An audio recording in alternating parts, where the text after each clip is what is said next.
خواتین و حضرات السلام علیکم، میں ہوں آپ کی میزبان یاسمین آفتاب علی، چینل اور پروگرام یاسمین آفتاب علی کے ساتھ۔ اس پروگرام میں ہم یہ بات کریں گے کہ جو حتمی احتجاج کی ایک گرینڈ فینالے کا عمران صاحب نے کال دی ہے، اس کی وجوہات کیا ہیں، وہ کیا چاہتے ہیں، کیا ان کی ڈیمانڈز کو قانونی طور پہ پورا کیا جا سکتا ہے۔ دوسرے ہم یہ بات کریں گے کہ یہ جو وقت انہوں نے طے کیا ہے یہ کرنے کے لیے احتجاج، وہ وقت ان کے لیے کتنا معاون ثابت ہوگا۔ اور نمبر 3 کہ اس طرح کی سچویشن میں اسٹیبلشمنٹ یا گورنمنٹ یا جو بھی آپ کہہ لیں، ان کا رویہ یا ان کی ہینڈلنگ یا ان کا ری ایکشن کیا ہوگا۔ سب سے پہلے تو یہ کہ عمران صاحب نے کال دے دی ہے کہ 24 نومبر کو پی ٹی آئی کے ورکرز پی ٹی آئی کی قیادت اسلام آباد کی طرف مارچ کریں گے، وہ وہاں دھرنا دیں گے، اور جب تک نہیں اٹھیں گے، جب تک کہ ان کی مانگیں پوری نہ کی جائیں۔ علیمہ خان صاحبہ نے جو نکات بیان کیے میڈیا کے سامنے، وہ 3 نکات ہیں۔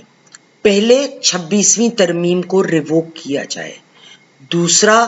جو پی ٹی آئی کی ریزروڈ سیٹس بنتی ہیں بمطابق پی ٹی آئی کے، ان سیٹوں کو ان کو دے دیا جائے، اور نمبر 3 جتنے لوگ بھی اریسٹڈ ہیں بسمیت عمران خان صاحب کے، ان سب کو رہا کیا جائے۔ اب عمران خان صاحب کے اکاؤنٹ سے ایک ٹویٹ ہوئی تھی، یقیناً کوئی اور ہینڈل کر رہا ہوگا، کہ ایک کمیٹی طے کی گئی ہے جو اجتماع کے معاملات کو ہینڈل کرے گی اور تمام فیصلے لینے کا حق رکھے گی۔ علیمہ خان صاحبہ نے کہا کہ جو 5 افراد عمران صاحب سے ملنے گئے تھے اور ان کو ملنے نہیں دیا گیا اور اریسٹ کیا گیا، تو وہ اس کی وجہ یہ تھی کہ وہ مل کر عمران صاحب سے کوئی ڈسکشنز نہ کریں کہ آگے کیا کرنا ہے، کوئی معاملات کو طے نہ کریں۔ ان میں شبلی فراز، عمر ایوب، صاحبزادہ حامد رضا، ملک احمد خان اور اسد قیصر صاحب کا نام شامل تھا، لیکن ایک ہی گھنٹے میں ان کو رہا بھی کر دیا گیا۔ ان کو دفعہ نمبر 144 کے تحت اریسٹ کیا گیا۔ دفعہ نمبر 144 کہتی ہے کہ 4 لوگ سے زائد اگر ایک جگہ جمع ہوتے ہیں تو وہ خلاف ورزی ہے قانون کی، اور انہیں اریسٹ کیا جا سکتا ہے۔ اب مجھے یہ بات ذرا اس لیے عجیب لگی کیونکہ جو لوگ عمران صاحب کو ملنے گئے تھے وہ قانونی طریقے سے اجازت لے کر گئے تھے، اور اجازت لے کر جانے میں ظاہر ہے وہ کوئی 2-3 ٹولیوں میں تو نہیں بٹ سکتے تھے کہ ہم 3 لوگ جائیں پہلے یا 2 لوگ جائیں۔ اور اگر میرے خیال میں یہ اریسٹ کا مقصد ان کو اریسٹ کرنا نہیں تھا، کرنے والوں کو بھی پتا تھا کہ یہ بات ہم تو نہیں کھید سکتے، ان کو اریسٹڈ نہیں رکھ سکتے، لیکن عمران صاحب کو اور ان کے ہمنوا کو پیغام دینا کہ اگر آپ نے بدامنی پیدا کرنے کی کوشش کی تو اس پہ کتنا شدید ری ایکشن آ سکتا ہے۔ بہرحال یہ میری رائے ہے، آپ کو ضروری نہیں آپ میری رائے سے اتفاق کریں۔ اب کچھ سوالات جنم لیتے ہیں۔ نمبر 1، آج جب جمعرات کے روز میں پروگرام ریکارڈ کرا رہی ہوں تو بہت کم دن ہیں 24 تاریخ میں اس ماہ کی، تو کیا اتنے دنوں میں ایک پراپر آرگنائزڈ طریقے سے پی ٹی آئی لوگوں کو نکال پائے گی؟ ادھر میں یہ ضرور کہنا چاہوں گی کہ میرے تک جو اطلاع آئی ہے وہ یہ ہے کہ اس وقت پی ٹی آئی کی قیادت کے جو لوگ ہیں ان میں 2 طرز فکر کے لوگ ہیں۔ ایک کی سوچ یہ ہے کہ بالکل ایسا قدم اٹھانا نہیں چاہیے، کیونکہ کوئی بھی پارٹی یا اس کے چند ہزار لوگ اگر ریاست سے ٹکرائیں گے، جن کے پاس پورا گورنمنٹ کی مشینری ان کے پاس ایٹ ڈسپوزل ہوتی ہے، سیکیورٹی کو ہینڈل کرنے کے ادارے ان کے ساتھ ہوتے ہیں، تو اس میں نقصان ٹکرانے والوں کا ہوگا۔ عمران صاحب تو جیل میں ہیں، تو جو سامنے لوگ ہوں گے ایف آئی آریں بھی انہی پہ کٹیں گی اور مقدمات درج ہوں گے، اور جو جیل اور مختلف سختیاں اور صعوبتیں ہیں وہ ان کو سہنا پڑیں گی۔ دوسرا، شدید فوگ اور سموگ دونوں ہی اس وقت چل رہے ہیں، اور خیبر پختونخوا کی زیادہ تر جو ڈسٹرکٹس ہیں وہ سخت فوگ کے انڈر ہیں۔ بہت ساری ڈسٹرکٹس میں جو نارمل زندگی ہے وہ منجمد ہو گئی ہے، کوئی کام نہیں ہو رہا، بالکل ہاتھ سے ہاتھ سجھائی نہیں دے رہا، اور سردی کی ایک شدید لہر ہے جو اٹھی ہے۔ اس کے علاوہ پنجاب میں سموگ نے بری حالت کی ہوئی ہے۔ دیکھیے میں لاہور میں بیٹھی ہوں، اور اس موسم میں نارملی میں صبح سویرے بیڈ رومز کی کھڑکیاں کھول دیتی تھی تاکہ کراس وینٹیلیشن ہو، جو میں اب بالکل نہیں کھول رہی ہوں، کیونکہ باہر صرف سموگ کے علاوہ نہیں ہے کچھ۔ دن میں اگر کوئی بارش کا نہیں بھی موسم ہے تو دھوپ نہیں نظر آتی، تو اور اب تو اسکول اور کالجز تو بند ہوئے ہی تھے، شادیوں میں ریسٹورانٹس کو لیٹ کھلنے پر بھی ممانعت ہے، اور ان کو نہ صرف سیل بھی کیا گیا ہے کچھ جگہوں پر، بلکہ ان سے جو ہے وہ فائن وغیرہ بھی ہوئے ہیں اور لوگوں کو کچھ پکڑ بھی ہوئی ہے اونرز کی۔ دوسری جانب یہاں پہ پنجاب سے تو لوگ کوئی نہیں نکل پائیں گے اگر جانا بھی چاہیں، جبکہ موٹر وے بھی بند ہے، مطلب شام کے ایک پرٹیکولر ٹائم وہ بند ہو جاتی ہے، اور صبح کو after a given time I think 10-1 بجے تک کھلتی ہے، کیونکہ بہت کوہر ہے، اور کھلے میں تو آپ کو پتہ ہے یہ فوگ اور سموگ دونوں ہی بہت زیادہ ہوتا ہے، تو جی ٹی روڈ سے کیا لوگ جا پائیں گے؟ کس طرح ہوگا یہ سارا مینج؟ اور چونکہ حکومت جو سینٹر میں ہے اسی کی حکومت پنجاب میں بھی ہے، تو یہ توقع کرنا کہ یہاں حکومت نکلنے دے گی لوگوں کو وہاں پہ، تو یہ ذرا it's a far fetched thought. دوسری جانب سے اس وقت یو ایس میں ان دنوں میں کچھ دنوں میں ہینڈنگ اور ٹیکنگ اوور دا گورنمنٹ کا پروسیجر چل رہا ہوگا، تو اگر عمران صاحب کی خواہش ہے یا پی ٹی آئی کے لوگوں کی خواہش ہے جو وہاں پہ ڈائسپورا ہے کہ ٹرمپ ان کو سپورٹ کریں، تو خیر اس وقت تو he is going to be too busy to be concerned about a country جس میں ان کا قطعی طور پہ کوئی انٹرسٹ نہیں ہے۔ اب ایک بات جو مجھے سمجھ نہیں آئی، اور شاید آپ لوگ مجھے سمجھانے میں اپنے کمنٹس میں مدد کر پائیں، اگر کچھ لوگ آ بھی جائیں، آپ لوگوں نے پچھلے جلسوں میں بھی دیکھا کہ پی ٹی آئی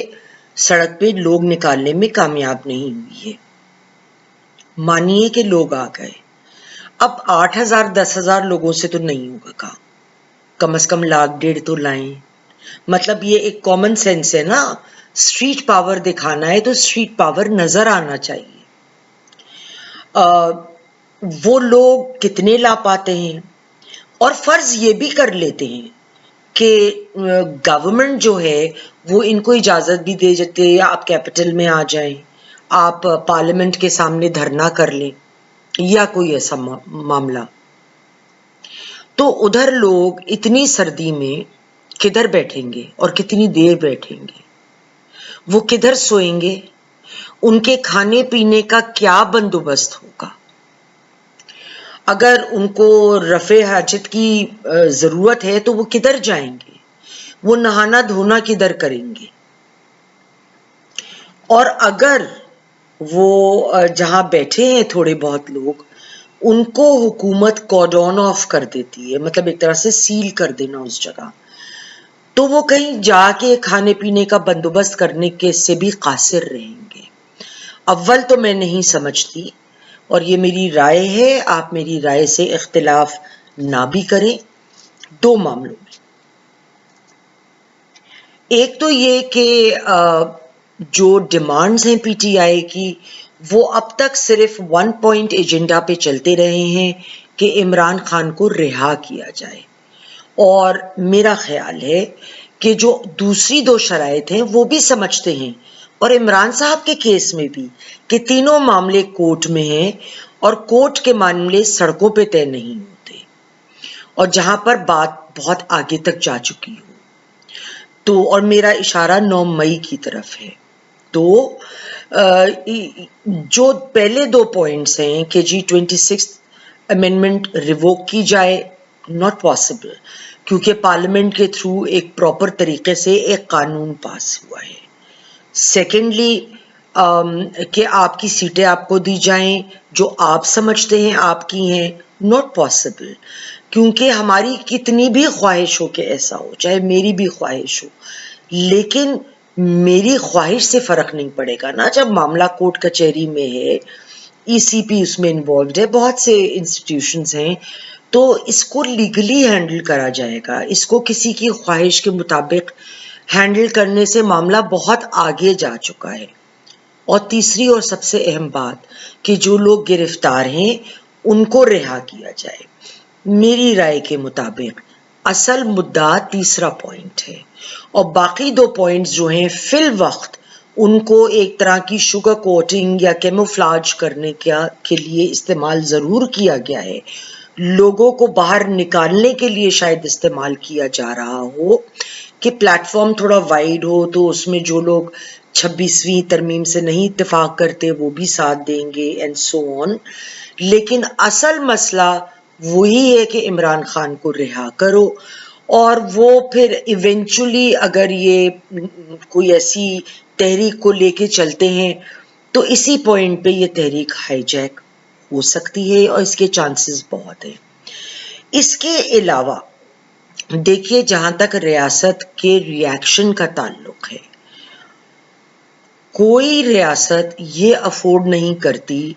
کہ ہر دوسرے چوتھے مہینے ملک کے کسی حصے کو یرغمال بنایا جائے، مطلب پھر اس کا امپیکٹ بھی ختم ہو جاتا ہے، ایک بات۔ دوسری چیز، یہ بات معیشت کے لیے درست نہیں ہے۔ کاروبار ویسے آج کل ویدر کی وجہ سے، فائنینشل سچویشن کی وجہ سے اچھا نہیں ہے، ہر شخص پرابلم میں ہے۔ تو جب اس قسم کے معاملے ہوں گے تو وہ سارے دکانیں، وہ راستے، وہ لوگ جو ادھر کام کے لیے نکلتے ہیں، وہ لوگ اپنی روزگار سے بھی جائیں گے۔ So that is not good ہم لوگوں کے جیسے ملکوں کے لیے، جہاں پہ ہم کوئی فرد کو آج کمائی نہ ملے تو اس کے گھر چولہا نہیں جلے گا، تھنگز آر بیڈ۔ اور دوسری چیز، امن و امان کی صورت بہت بگڑ سکتی ہے، لوگوں کے پاس اسلحہ ہو سکتا ہے۔ اس طرح کے معاملات میں کوئی سلیپر، کوئی ٹیررسٹ، آج کل ٹیررزم ویسے بھی پاکستان میں بڑھا ہوا ہے، گو کہ زور تو بلوچستان کی طرف ہے، مگر اس موقع کو ایکسپلوئٹ کوئی کر سکتا ہے ملک دشمن، کہ ایز اے سلیپر گھس کے کوئی بوم پھاڑ دیں، یا اللہ معاف کرے کوئی اور ہلاکتیں ہو جائیں۔ تو اس طرح کی سچویشن تو ہم بالکل افورڈ نہیں کرتے ہیں۔ تو بہرحال دیکھتے ہیں کہ کیا قیادت کے درمیان جن کی رائے ہے کہ اس طرح کا قدم نہ اٹھایا جائے، کیا وہ ان کی بات مانی جائے گی۔ لیکن میں سمجھتی ہوں اگر عمران صاحب نے خود یہ کال دی ہے تو کوشش تو ضرور ہوگی۔ اس کا نتیجہ نہ ملک کے لیے اچھا ہے، نہ اداروں اور کسی پارٹی کے ٹکراؤ کے لیے اچھا ہے، نہ ملک کی معیشت کے لیے۔ اللہ تعالیٰ پاکستان کو اپنے حفظ و امان میں رکھے، اپنا بہت سا خیال رکھیں۔ پروگرام آپ کو پسند آیا ہو، لائک کریں، شیئر کریں، کمنٹ باکس میں کمنٹ دینا نہ بھولیں، اور اپنا ڈھیروں خیال رکھیں۔ اگلے پروگرام تک خدا حافظ۔